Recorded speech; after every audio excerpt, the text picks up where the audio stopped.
Hello,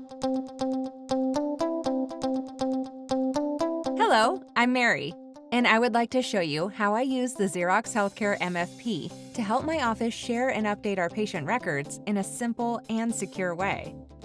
The Healthcare MFP is specifically engineered for healthcare. What that means is that it helps us connect with our local community of care to share patient information in a more secure and interoperable manner, as well as providing us with an easy on-ramp for moving our patients' healthcare records into our EHR system. The Healthcare MFP is connected by Node 2, which is a cloud-based service dedicated to getting healthcare providers connected and promoting interoperability, utilizing the Share Patient Information app. To start, let me show you how we can share patient information with other healthcare providers. After logging in, I select the Share Patient Information button, then the Release type. I can set up different release types for all of the providers in my community, where we commonly release patient information. So in most cases, with a single touch, I select where the document is going. For this document, we will select Miscellaneous, which is what you use when you're sharing with a new provider, or one that you don't often send to, so you don't have the destination preset. The first thing we do is select the From address. I'm going to send this to a provider who has a direct address, so I will select our office's medical records direct address as the From address. If you are not familiar with direct exchange, it is the future of exchanging patient records in the US. It's secure and interoperable. Check it out at the Direct Trust website shown. Of course, we have providers that we share with who are not direct enabled. In that case, I would pick our fax number as the From address. Next, I'm going to show you how to find the provider we want to send it to.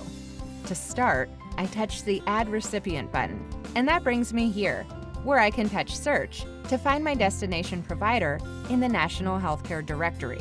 Before I show you how to search for a provider's direct address, I want to point out that if I was sending to a provider who did not have a direct address, I would touch the Enter Fax Number button here and enter their fax number.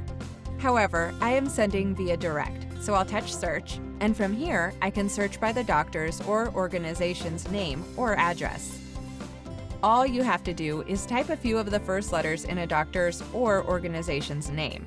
The Share Patient Information app will search and display matching providers from the National Directory of Providers.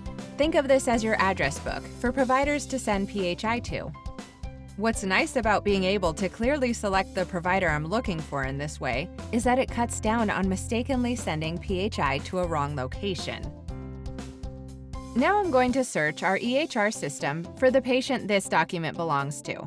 In this search, I can search by patient's first name and/or last name, date of birth, or patient ID. I can use any or all of these to build a search.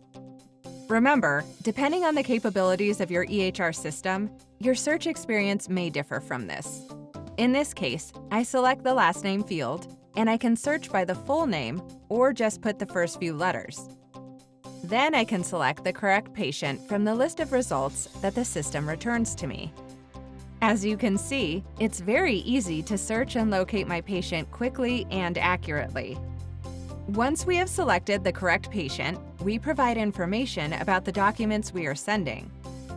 Under Document Type, I will select Care Management from the list, which is also pulled from my EHR. If your EHR doesn't provide a list of document types, you can set a list of documents for your practice in your Node 2 account, and they will be presented here. I can also change the file format, confidentiality, and date if needed. I like that confidentiality defaults to normal, and the date defaults to the current date. I can change these if needed, but if not, I leave them as is, and it saves me a few clicks. Also, I can change scan settings below, which I rarely do unless I'm scanning a two-sided document.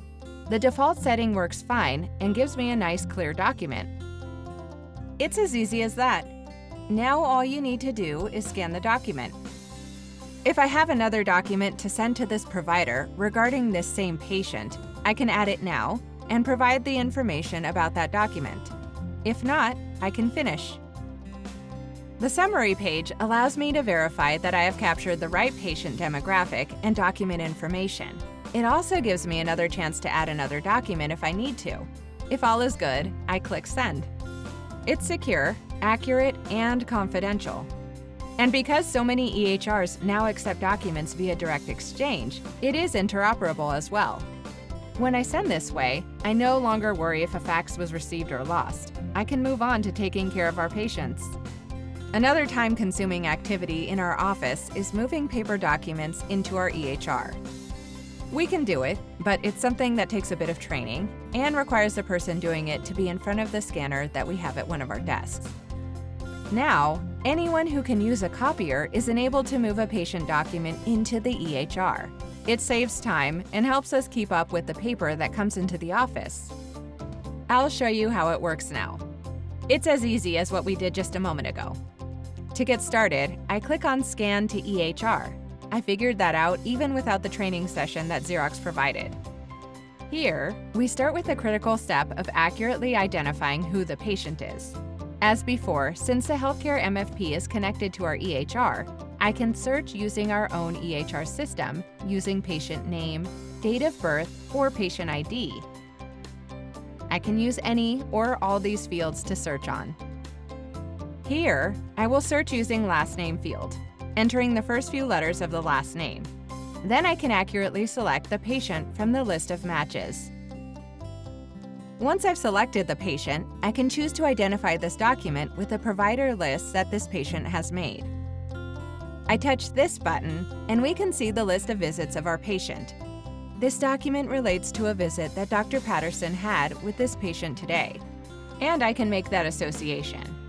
This is how our EHR works. Yours may work differently, so your experience with the healthcare MFP might differ slightly from this. Now, just as we did before when we were sharing information, I can provide the information about the document being scanned. This document is associated with care management. Here's another thing that our EHR allows us to do when we import documents. I can assign reviewers or reviewer groups, as well as a doctor's order, to associate with the document being scanned. The Healthcare MFP allows me to do these things as part of the Scan to EHR process, as you can see. As before, your experience may vary based on how your EHR works. Here is my summary page that shows our patient and the documentation that I am going to send to our EHR system, so that I can verify that everything is correct. So that's it! You can see how easy it is to share patient information with other providers, and how we're now set up to easily and securely move paper-based PHI into our EHR system.